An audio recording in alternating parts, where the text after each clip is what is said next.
আপনি কি জানেন আমর ইবনে জামুহ রাদিয়াল্লাহু আনহু কিভাবে ইসলামের জন্য নিজের জীবন উৎসর্গ করেছিলেন?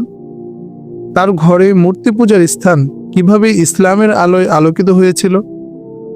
আসুন শুনি এক অসাধারণ সাহাবীর জীবন গল্প, যা আপনাকে নতুন করে অনুপ্রাণিত করবে।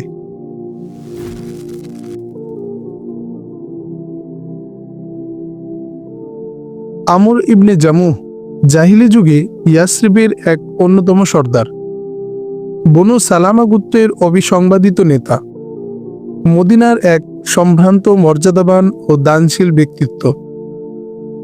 জাহিলি যুগে সম্ভ্রান্ত ব্যক্তিদের নীতি ছিল তাদের প্রত্যেকে নিজের জন্য নিজের গৃহে একটি মূর্তি গ্রহণ করত।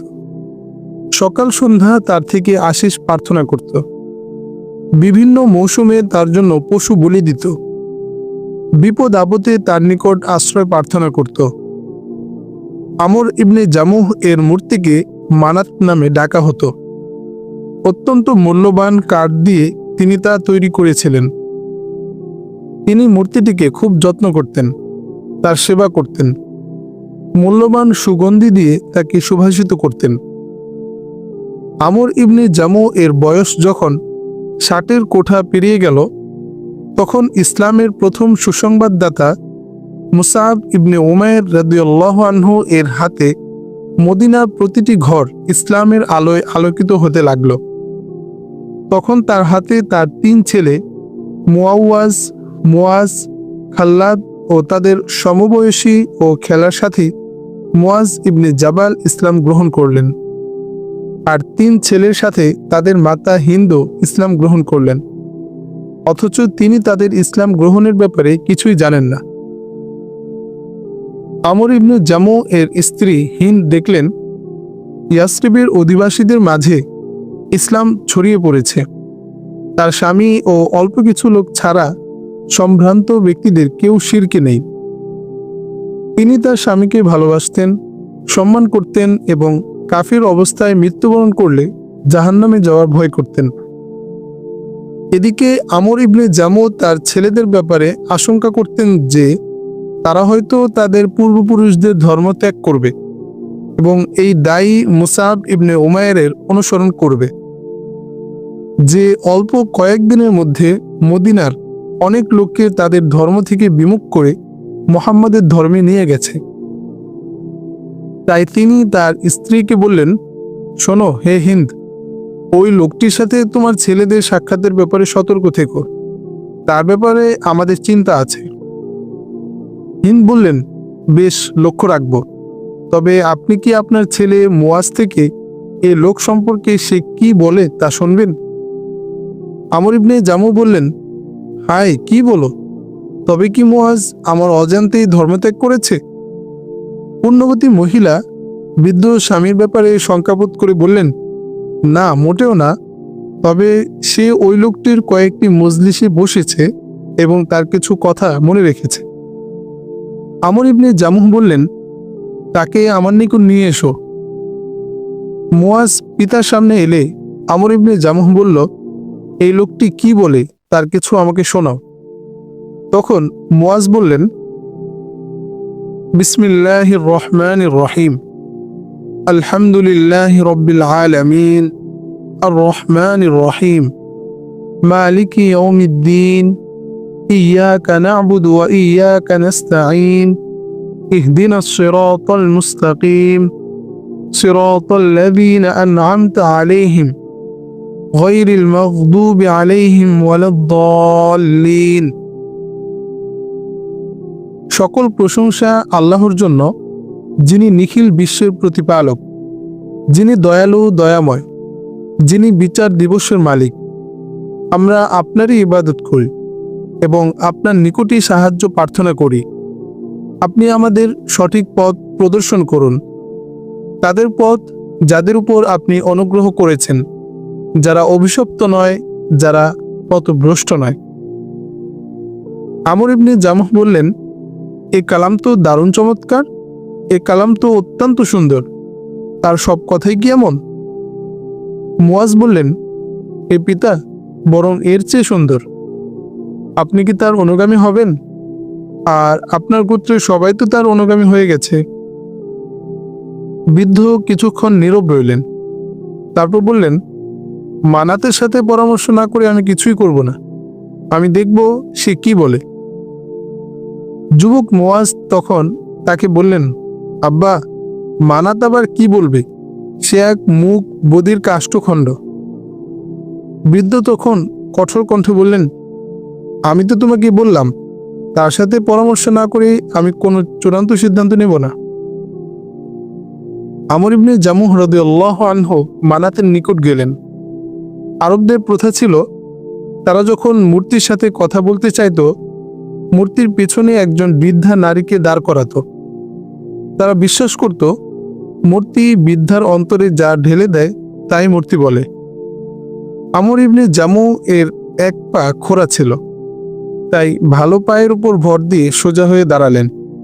তারপর মানাতের খুব প্রশংসা করে বললেন, হে মানাত, নিঃসন্দেহে তুমি জানো মক্কা থেকে যে লোকটি এসেছে সে তোমার অনিষ্ট ছাড়া আর কিছু চায় না। সে আমাদেরকে তোমার পূজা থেকে বারণ করতেই এসেছে।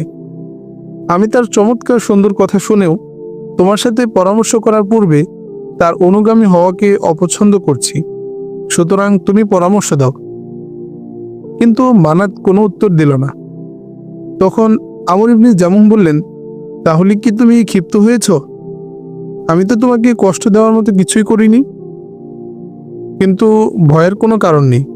আমি কয়েকদিন তোমার থেকে দূরে থাকব, তাহলে তোমার ক্রোধ লাঘব হয়ে যাবে। আমর ইবনে জামুহ এর সন্তানেরা মানাতের সাথে তাদের পিতার সম্পর্কের গভীরতা সম্পর্কে জানেন এবং কাল পরিক্রমায় কিভাবে তার দেহের সাথে মিশে গেছে তাও তারা জানেন। তারা বুঝতে পেরেছেন যে তার অন্তরে মূর্তির অবস্থানে কাঁপন ধরেছে, আর তাদের দায়িত্ব তার অন্তর থেকে তা উপড়ে ফেলা। এটাই তার ঈমানের পথ, হিদায়াতের পথ। রাতে আমর ইবনে জামুহ এর ছেলেরা তাদের বন্ধু মুয়াজ ইবনে জাবালের সাথে মানাতের নিকট গেল। তাকে তার বেদি থেকে তুলে নিয়ে বনু সালামের আবর্জনা ফেলার স্থানে নিক্ষেপ করল এবং সবার অজ্ঞাতসারে বাড়িতে ফিরে গেল। সকালে আমর ইবনে জামুহ তার মূর্তিকে প্রণাম জানাতে গেল, কিন্তু তাকে পেল না। বলল, হায় হায়, এ কি! আজ রাতে কে আমাদের উপাস্যের উপর জুলুম করেছে? কেউ তার প্রশ্নের কোনো উত্তর দিল না। ফলে সে ক্রোধে অধীর হয়ে ঘরে বাইরে সর্বত্র তালাশ করতে লাগলো, তর্জন গর্জন করতে লাগলো আর ধমকাতে লাগলো। অবশেষে তালাশ করতে করতে আবর্জনা গর্তে উপর হয়ে পড়া অবস্থায় তা পেল। তাকে তুলে এনে ধৌত করলো, পবিত্র করলো, তারপর সুগন্ধি লাগিয়ে তার বেদিতে স্থাপন করলো ও বলল, শোনো নাও হে মানাত, আল্লাহর শপথ করে বলছি, যদি জানতে পারতাম কে এ কাণ্ড করেছে তাহলে তাকে অপমানিত করে ছাড়তাম। দ্বিতীয় রাতে যুবকরা আবার মানাতের নিকট গেল এবং গত রাতের মতোই তার সাথে আচরণ করল। সকালে বৃদ্ধ মূর্তিকে তালাশ করে ময়লা আবর্জনার সাথে গর্তের মাঝে পেল। তাকে তুলে এনে ধৌত করল, সুগন্ধি লাগালো, তারপর তার বেদিতে স্থাপন করল। যুবকরা মূর্তিটির সাথে প্রত্যহ ওই আচরণ করতে থাকলো। অবশেষে ত্যক্ত বিরক্ত হয়ে ঘুমাবার পূর্বে আমর ইবনে জামুহ মূর্তির নিকট গেল। নিজের তরবারি মূর্তির গলায় ঝুলিয়ে দিয়ে বলল, হে মানাত, আল্লাহর কসম করে বলছি, তোমার সাথে কে এই আচরণ করছে আমি তা জানি না। যদি তোমার মাঝে কোনো কল্যাণ থাকে তাহলে এই তো তোমার সাথে তলোয়ার রইল, তুমি তা প্রতিহত করো। তারপর সে তার বিছানায় চলে গেল।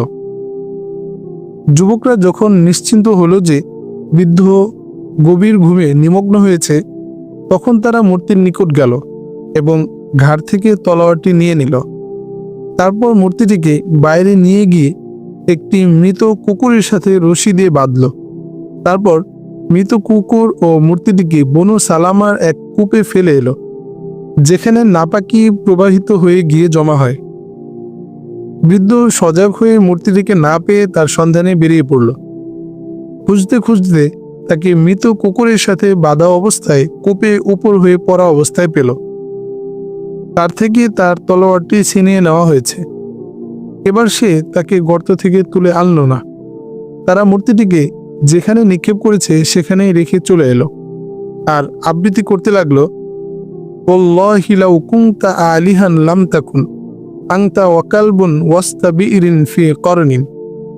আল্লাহর শপথ করে বলছি, যদি তুমি ইলাহ হতে তাহলে তুমি আর কুকুর এক রশিতে আবর্জনার মাঝে পড়ে থাকতে না। তারপর ইসলাম ধর্ম গ্রহণ করলেন। আমর ইবনে জামুহ রাদিয়াল্লাহু আনহু ঈমানের স্বাদ গ্রহণ করলেন এবং শিরিক অবস্থায় কাটানো প্রতিটি মুহূর্তের জন্য আক্ষেপ করতে ও অনুতপ্ত হতে লাগলেন। তনু ও মন দিয়ে তিনি নতুন ধর্ম গ্রহণ করলেন। তিনি নিজের ধন সম্পদ ও ছেলে সন্তানকে আল্লাহ ও তার রাসূলের আনুগত্যে নিয়োজিত করলেন। এর কিছুদিন পরই উহুদের যুদ্ধ হলো। আমর ইবনে জামুহ রাদিয়াল্লাহু আনহু দেখলেন তার 3 ছেলে আল্লাহর শত্রুদের বিরুদ্ধে যুদ্ধের জন্য প্রস্তুত হচ্ছে। বনের সিংহের ন্যায় তিনি তাদের যাতায়াত করা দেখলেন।